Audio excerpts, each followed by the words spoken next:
बिस्मिल्लाहिर्रहमानिर्रहीम। अस्सलामुअलैकुम भाई, चैनल को सब्सक्राइब भी कर लिया करें, लाइक और शेयर भी कर दिया करें, कमेंट्स भी कर दिया करें, शुक्रिया। चलते हैं कहानी की तरफ। तकरीबन 3 बजे हम खलना पहुंचे। फौजियों ने घाट पर ही अपनी वर्दियां उतारकर सिविलियन लिबास पहना, जिन्हें वो अपने बैग में साथ लाए थे। पेट्रोल वगैरह लेकर हम 4 बजे के लगभग दरसना के लिए रवाना हुए। शहर जाने का रिस्क हमने ना लेना ही मुनासिब समझा, क्योंकि हमारी गैर मौजूदगी में खलना में भारतीय हेलीकॉप्टर की तबाही और सोनिया के अगवा होने से हालात ने नामालूम क्या रुख इख्तियार किया हो, और अब हम इस पोजीशन में नहीं थे कि पहले यहाँ के नामुवाफिक हालात का सामना करते और फिर दरसना जाते। रात 9 बजे के करीब हम किसी रुकावट के बगैर दरसना पहुँचे। राजी ने इन्हें बॉर्डर क्रॉस कराने वालों को ढूंढा जो कैसर और इसके साथियों को जा चुके थे। इस बार उन्होंने शांतिपुर तक ले जाने का $1000 का मुतालबा किया। मैंने हाँ कहकर इस सौदेबाजी की हामी भरी। हमारे साथ 2 अफराद ने जाना था, लेकिन जब हम चलने लगे तो वो 3 हो गए। मेरे इस्तफसार पर उन्होंने बताया कि पहले की तरह तीसरा आदमी बॉर्डर क्रॉस कराने के बाद महफूज जगह से वापस लौट आएगा और इनके घर वालों को बखैरियत बॉर्डर क्रॉस कराने की इत्तला देगा। 2 ममालिक के गैर कानूनी तौर पर बॉर्डर क्रॉस कराने का ये मेरा पहला मौका नहीं था।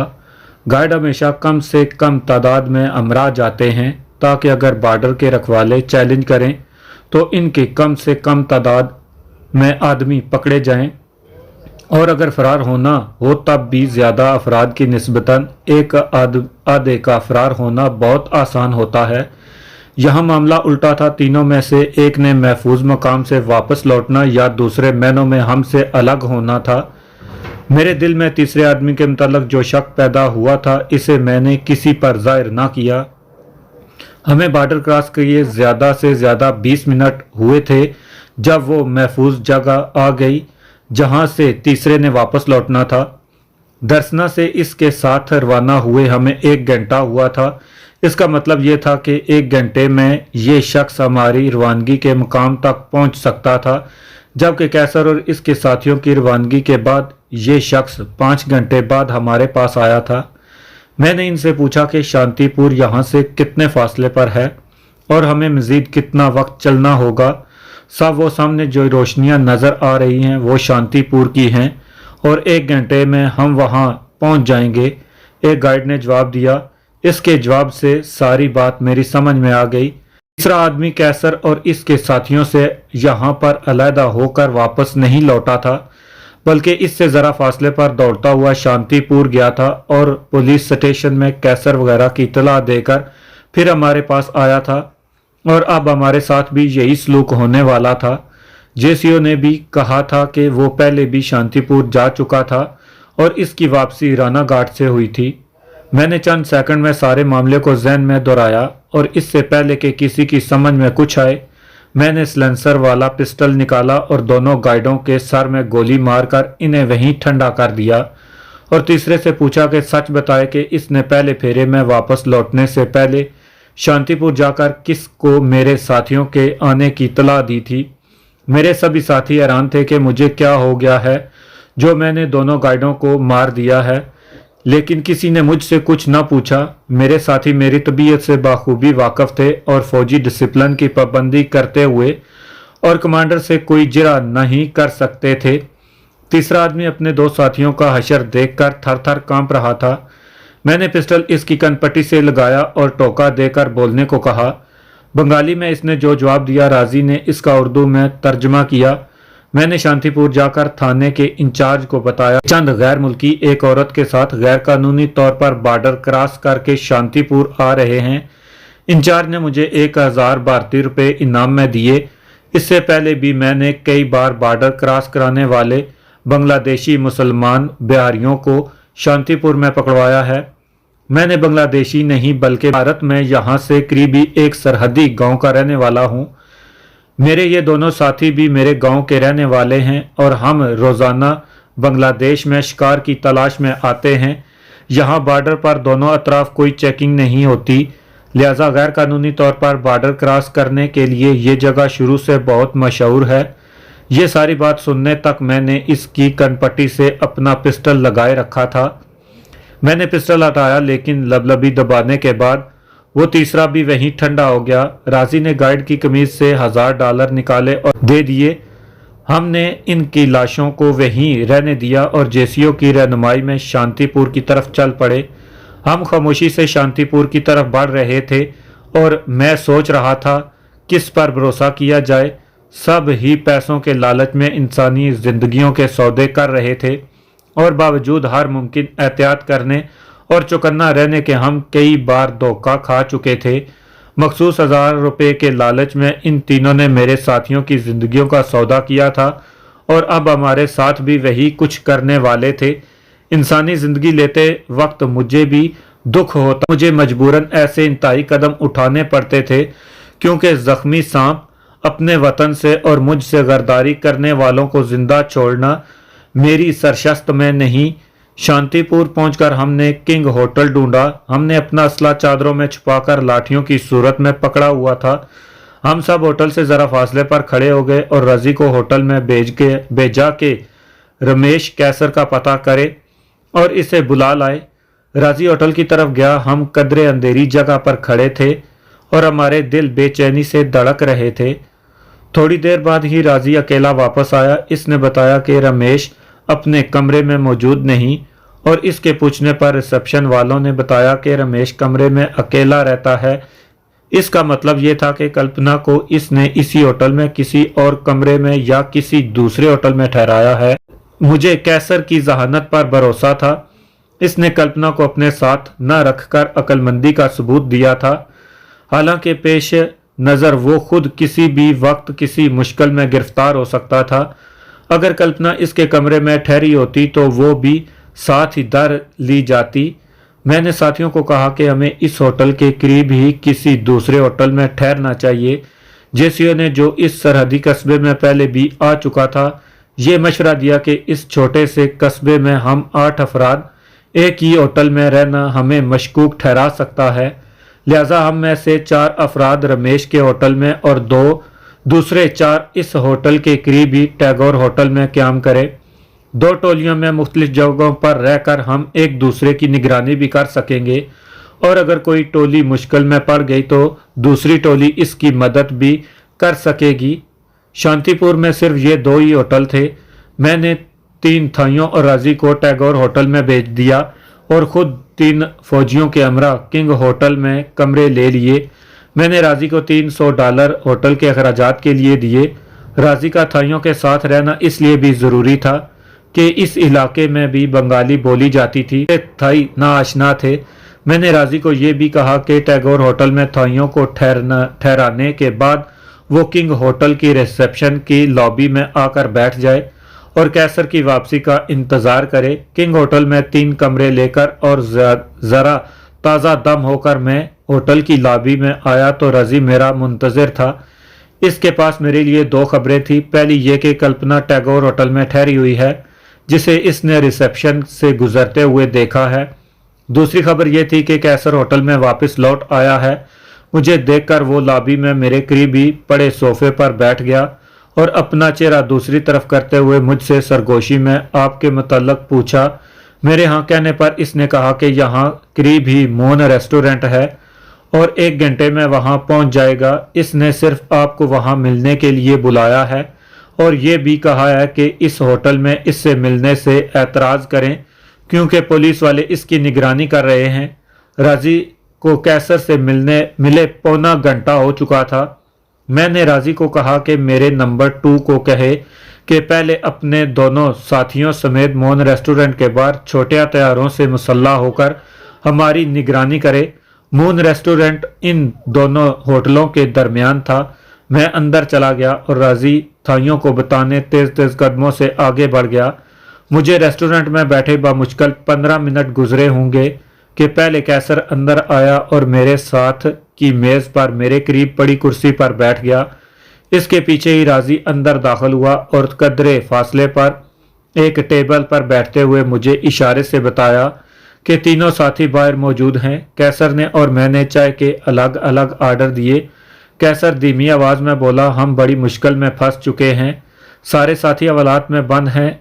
थानेदार बड़ी मुश्किल से $1000 लेकर इस बात पर रजामंद हुआ कि गिरफ्तार साथियों की FIR 4 रोज तक न काटेगा। हुई मोहलत कल ख़त्म हो रही है। मैं कल्पना को टैगोर होटल में ठहराया है और इसे $5000 देकर कहा कि अगर एक हफ्ते तक हम यहाँ से न जा सके तो वो अकेली ही दार्जिलिंग चली जाए। थानेदार ने साथियों का सारा असला थाने के माल खाने में रखवा दिया है। साथियों पर इसने फ़िलहाल कोई जिस्मानी तशद्दुद नहीं किया, लेकिन मेरे आज़ार यकीन दिलाने के बावजूद इसे साथियों की रिहाई के एवज़ माला माल कर दिया जाएगा। मुझे यूँ महसूस होता है कि इसे मेरी बात पर यकीन नहीं।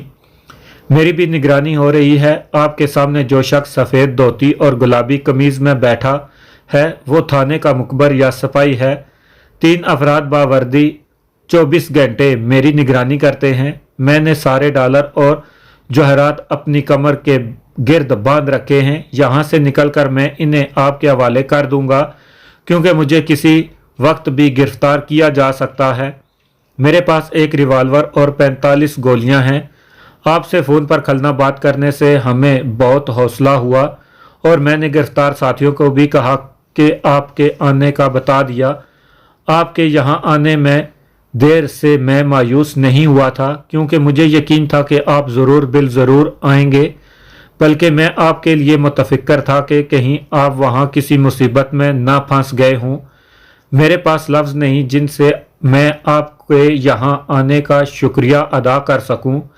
कैसर लगातार बोले जा रहा था, हालांकि वो आम हालात में बहुत कम बात करता था। यकीनन वो इस नई उस्ताद से घबरा गया था। अपनी जिम्मेदारी पर वो साथियों को अपने साथ लाया था। 2 तो रंगा माटी पहुंचने से पहले ही माल के लालच के बायस हलाक हो चुके थे और अब बाकी सारे साथी यहाँ पकड़े जा वापस अकेला जाता। मैंने कैसर को तसल्ली देते हुए कहा, फिक्र ना करो, मैं आ गया हूँ और मेरे साथ 3 थाई और 3 मुसल्ला बांग्लादेशी फौजी भी हैं। साथियों को छुड़वाने के लिए हम जान की बाजी लगा देंगे। घी अगर सीधी उंगली से ना निकला तो उंगली टेढ़ी करने पड़ेगी।